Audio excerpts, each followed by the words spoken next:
Eh bien, bonjour à tous. On se retrouve aujourd'hui dans ce nouveau tutoriel où je vais vous parler des modèles, des templates, qui sont vraiment un élément constitutif de WordPress et qu'il faut maîtriser lorsque l'on souhaite pouvoir proposer pour ses clients ou même pour son propre site la possibilité de créer n'importe quelle mise en page, n'importe quelle approche visuelle d'une page. Et c'est les modèles qui vont nous permettre de réaliser ceci. Alors, je m'appelle Pierre Carbonel, je suis professeur dans l'enseignement supérieur et j'enseigne le web design et le marketing digital ainsi que l'inbound marketing. Donc aujourd'hui, nous allons parler des modèles. Alors les modèles dans WordPress, c'est la pierre angulaire sur laquelle est bâtie toute l'architecture de WordPress. Il faut savoir que, alors on les utilise tous les jours sans même éventuellement savoir qu'ils existent. On peut les voir. D'ailleurs, on va tout de suite donc se retrouver sur WordPress, voilà, de façon à pouvoir aller, par exemple, dans la section des pages, hein, où j'ai les pages de mon site ici. Lorsque je vais, modifier une page, on va voir que le modèle apparaît dans la partie, dans le back office de WordPress sur la droite, c'est la section donc ici, hein, modèle, et on voit que dans ces modèles-là, on a plusieurs modèles qui sont à notre disposition. Alors d'où viennent, et qu'est-ce que sont que ces modèles-là? C'est, la question à laquelle on va répondre aujourd'hui. Alors, une page, c'est quoi? C'est un ensemble d'informations qui va s'afficher selon un format bien défini. Par exemple, si je veux afficher la page d'accueil de mon site, donc je fais afficher, l'affichage est géré par un modèle, c'est-à-dire un gabarit qui va, dans ce cas précis, eh bien, afficher tout d'abord l'entête du site, ensuite la zone de contenu, c'est-à-dire le contenu de la page elle-même, et au-dessous, le pied de page. Alors dans cet exemple précis, je n'ai pas de pied de page sur mon site, mais si j'avais un pied de page, il s'afficherait au-dessous. Cela veut dire que chaque fois que je vais créer une page, que ce soit la page d'accueil, une page de validation de commande, enfin n'importe quelle page, il va toujours y avoir un modèle qui va être utilisé pour afficher cette page-là. C'est pour ça que lorsque je crée par exemple ma page d'accueil et que je fais modifier avec Elementor ma page d'accueil, je n'ai accès qu'à la partie contenu. Hein. Si je veux modifier la partie en-tête, on voit que c'est éditer l'en-tête, hein, edit header ici, mais on voit que c'est un contenu qui est à un endroit différent du site. Je ne peux pas y accéder directement, il faut que j'ouvre l'en-tête, donc je quitte la zone de contenu de ma page, j'ouvre l'en-tête, je le modifie, et lorsque je voudrais revenir sur la page, eh bien je devrais faire modifier la page et revenir sur la page. On a vraiment des contenus qui sont différenciés, qui sont à des endroits différents de l'installation de mon système WordPress. Et donc, c'est le modèle qui va déterminer l'ordre d'affichage des éléments. En l'occurrence, les modèles de base vont afficher généralement l'entête, la zone de contenu et le pied de page. Pour la zone de contenu, c'est quoi? C'est finalement tout ce qu'on va créer avec Elementor. Donc si je prends ma page d'accueil, je fais modifier avec Elementor, je vais pouvoir créer un contenu, mais finalement entre l'entête, qui sera définie par le modèle, et au-dessous éventuellement le pied de page.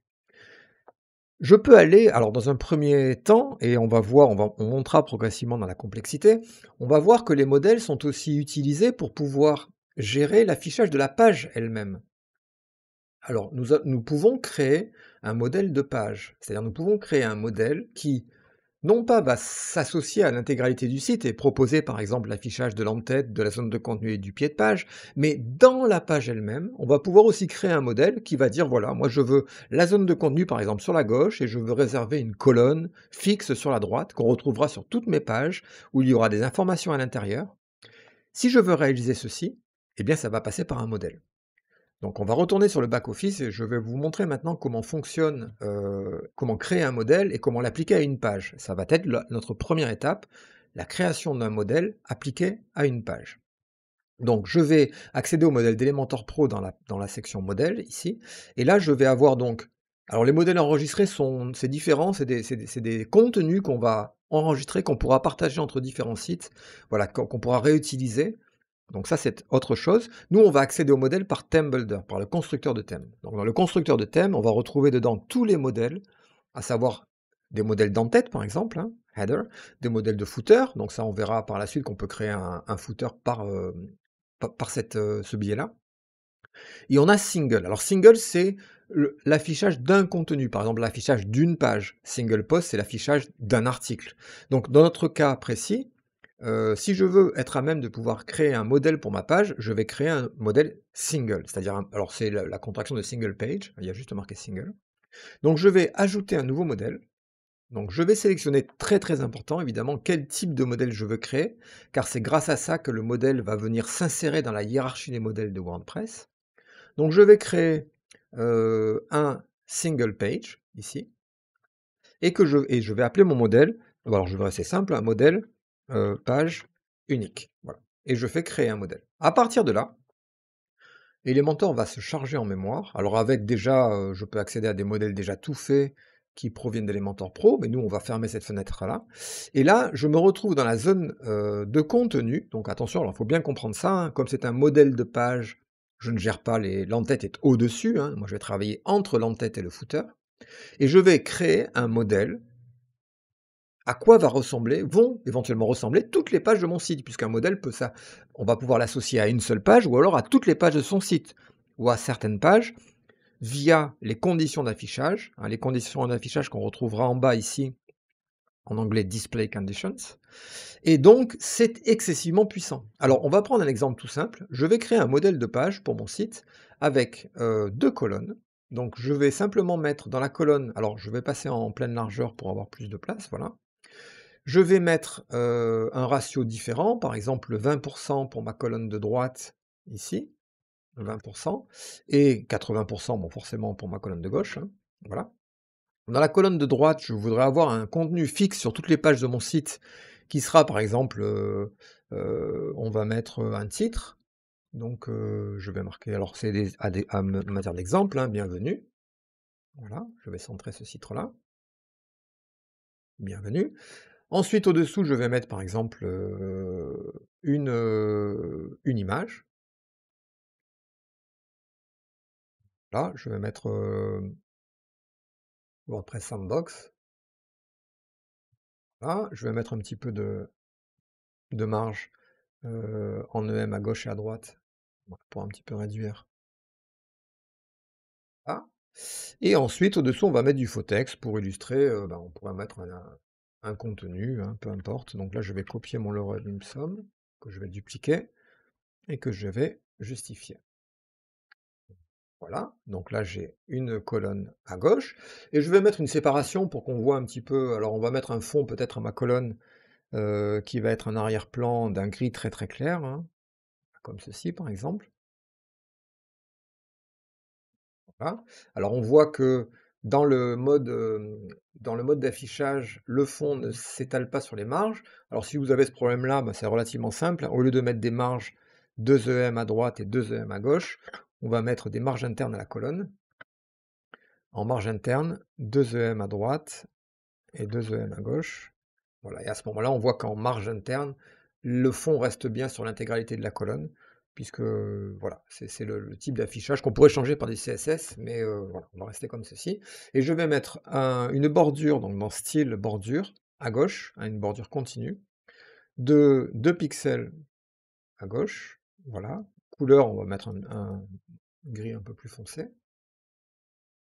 Voilà. OK. Alors peut-être que 20% c'est un peu trop, donc je vais passer peut-être à 15%. Donc voilà, et là donc il a mis 85%, donc ça c'est bon. Voilà, donc ça serait par exemple, alors je vais mettre un petit peu par contre en haut de padding aussi, en haut, voilà, pour être un petit peu décalé. Et donc on a, dans ce modèle de page, j'ai mis un contenu fixe, hein, c'est-à-dire que j'ai mis bienvenue, une image et un texte fixe. Je pourrais très bien mettre un contenu dynamique aussi, c'est-à-dire des informations qui changent suivant la page. Alors on va prendre un exemple très simple, je vais mettre dans mon modèle le nom de la page courante. Hein, une fois ça va être accueil, une fois contact, ça va dépendre. Comment je fais?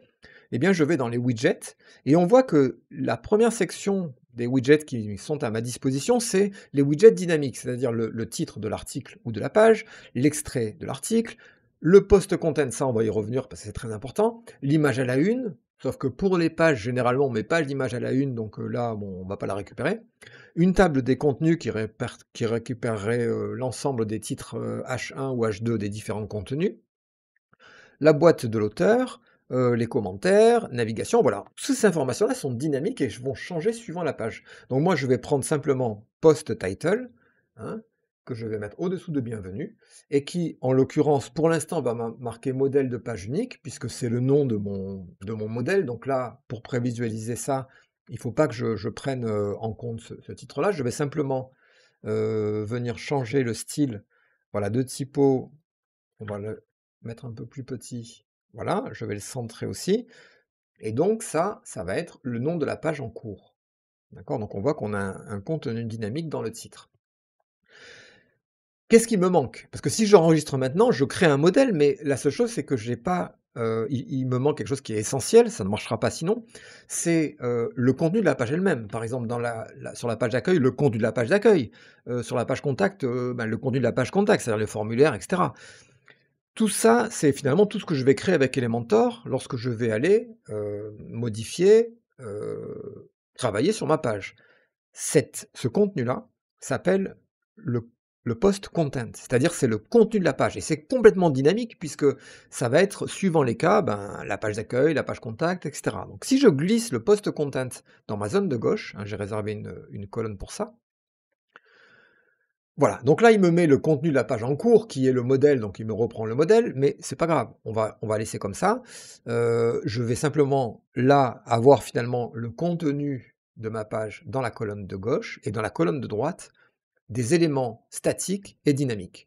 Alors, je vais enregistrer. Alors, il manque encore quelque chose, puisque lorsque je vais enregistrer la page, publier, étant donné que c'est un modèle, Elementor Pro va me poser une question et va me demander, voilà, ok, j'ai bien compris que tu as fait un modèle de page, pour le coup, mais quelles sont les conditions d'affichage de ce modèle-là? Est-ce que tu veux qu'il soit affiché partout sur le site, uniquement sur une page, suivant certaines conditions si elles sont remplies?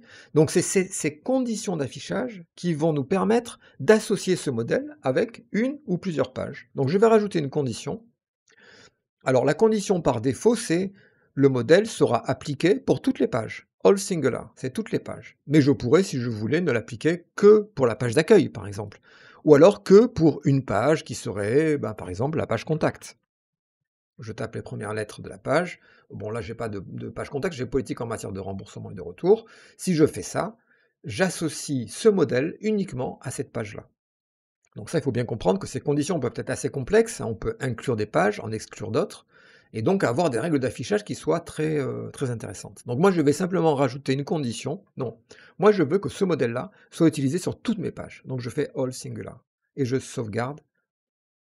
Et voilà, donc là, j'ai associé ce modèle à toutes les pages de mon site. Alors qu'est-ce que ça va donner lorsque je vais visualiser? Alors pour le coup, donc c'est pas dans les modèles que ça se passe, hein, c'est dans les pages. Je vais retourner sur ma page d'accueil, je vais afficher ma page d'accueil. Et là, voilà, je me retrouve bien avec le contenu de la page accueil sur la gauche, dans la colonne de gauche, hein. Puis sur la colonne de droite, mon contenu statique, mais dynamique aussi, puisque accueil, c'est parce qu'on est sur la page d'accueil. Si je vais sur une page boutique, par exemple, je vais avoir, alors je l'ai associé, attendez, sur la page, alors celle-là, il faut juste que je la publie avant. Voilà, publier. Politique en matière de remboursement et de retour. Hop, j'ai bien le contenu sur la gauche. J'ai bien la colonne sur la droite, et là on voit qu'on a bien le contenu dynamique, c'est-à-dire qui dépend de la page sur laquelle on est, politique en matière de remboursement et de retour, qui s'affiche. Donc, le système, ce système est très intéressant parce que si maintenant je veux travailler sur le gabarit global de mon site, finalement je n'ai plus qu'à travailler sur le modèle dans ThemeBuilder que j'ai créé, un modèle de page unique, pour venir peaufiner mon modèle, pour l'adapter à ma charte graphique, de façon à pouvoir être cohérent et à pouvoir répondre aux différentes demandes de mes clients. Donc là, on vient de voir l'application d'un modèle pour ce qui est la création d'une ou de plusieurs pages de son site. C'est excessivement puissant. Alors par contre, ça demande une réflexion en amont, c'est-à-dire une demande, comment va s'architecturer mon site? Quels vont être les différents éléments qu'on va retrouver sur toutes les pages ou sur certaines pages? Mais le travail à partir des modèles est, quasi essentiel pour avoir un résultat professionnel, hein. C'est comme ça qu'on travaille, généralement parce que ça va être la manière la plus simple et la plus rapide d'obtenir le résultat que l'on recherche, à savoir, obtenir un résultat professionnel et surtout simple à gérer, à enrichir et à modifier. Donc voilà, aujourd'hui, on a vu les modèles appliqués aux pages. Dans le prochain tutoriel, nous verrons comment créer les différents éléments constitutifs du site, à savoir l'entête, le footer notamment, et la page 404, d'erreur 404, hein, de page introuvable, au travers des modèles. Je vous remercie de m'avoir écouté pendant ce tutoriel. Si le web design, WordPress, Elementor et tout ce qui tourne autour vous intéresse, n'oubliez pas de vous abonner à ma chaîne et je vous dis à bientôt pour un prochain tutoriel.